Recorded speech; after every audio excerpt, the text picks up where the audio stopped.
fillets, your potatoes, some onion and red bell pepper.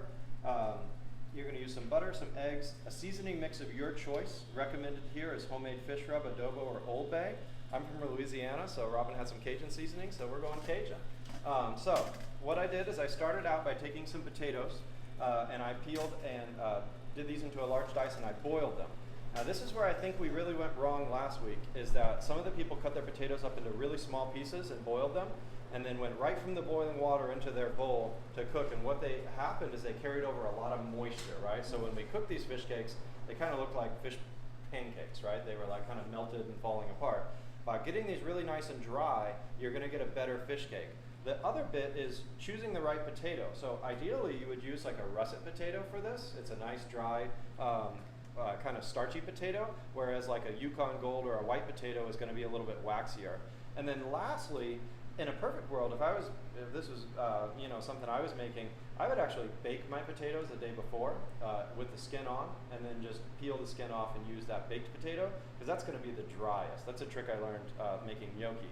And then lastly, when you boil a potato, there's a big difference between a properly cooked potato and an overcooked potato.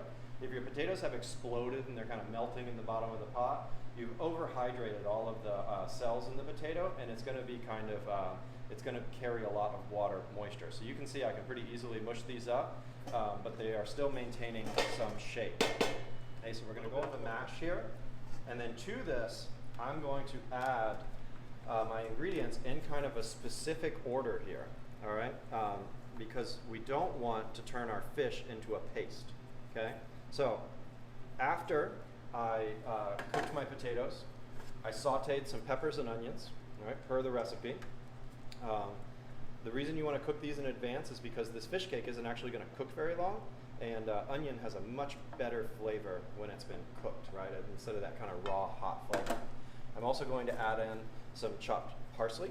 Okay, this is not in the recipe, but Robin told me it was okay, and I wouldn't get in trouble with my food service directors if I did it. Okay, I'm going to add in an egg. Okay, that is in the recipe. I'm also going to add in a little bit of our Cajun spice here to give this some flavor. Okay, now before I add the fish in, I am going to mix this together thoroughly, right? And what that's going to do is it's going to disperse all of those ingredients throughout the potato mixture. So when I add the fish, I'm not going to have to mix as much, right? So the challenge I think that we ran into last week is people dumped everything into the bowl, and then they just mixed the heck out of it, and it kind of like you couldn't find the fish.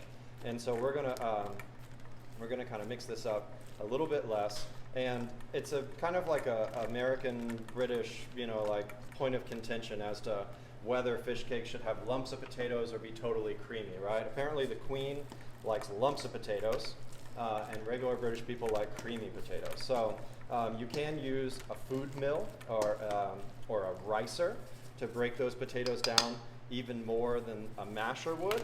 I'm going to leave a little bit of chunk to the potato, but not very much. Queen would be upset with me. So we're going to mix that up. So it already smells good. Now, while my potatoes and my peppers and onions were cooking, I also cooked my fish ahead of time. And the way that the recipe has you cook the fish is to heat up some butter and some water and add your fillet in and gently cook it.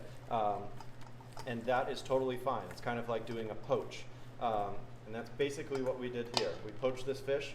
Notice I have it set up in a strainer. This is the second time I've strained it, and lots of moisture has continued to come out of it. I also have kind of kept this fish in some pieces here, right? Not really like broke it down too overly small, but what I'm going to do is I'm going to crumble this cooked fish into here. This is something that you could use leftover baked fish for, right? If you had a pan that never hit the serving line, you could save that fish and incorporate it into here. Some of this is that nape, and you will notice that that nape portion of the fish is a little bit tougher, and so you may find some pieces that kind of hold on a little bit. Okay, so we're going to set that aside. All right, so now we have our fish in here, and we're just going to kind of gently fold this together so that our fish doesn't get totally lost. At this point, this mixture could be portioned and frozen, so that you've got something kind of easy to cook at a later point in time. You could also mix this a day ahead and let it set, and it would actually, in the fridge, and it would set up quite nicely. But what you can see here is, this isn't runny, right?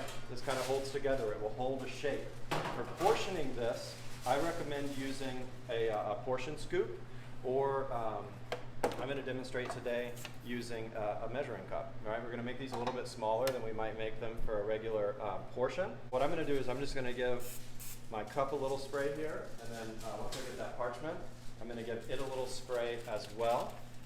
You know, let's be honest, if we deep fried these, they would be absolutely delicious, but we all know we can't deep fry them.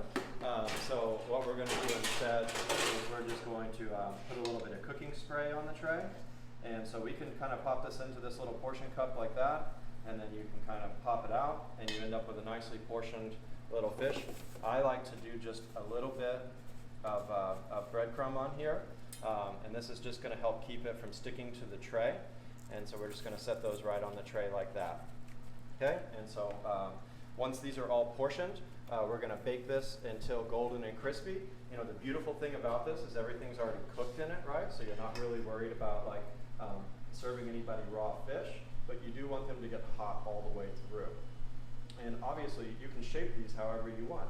You know, you can totally shape this so that you have 2 to a portion if you wanted to do that, or you could shape them so that 1 is a portion. These could also be served as a sandwich.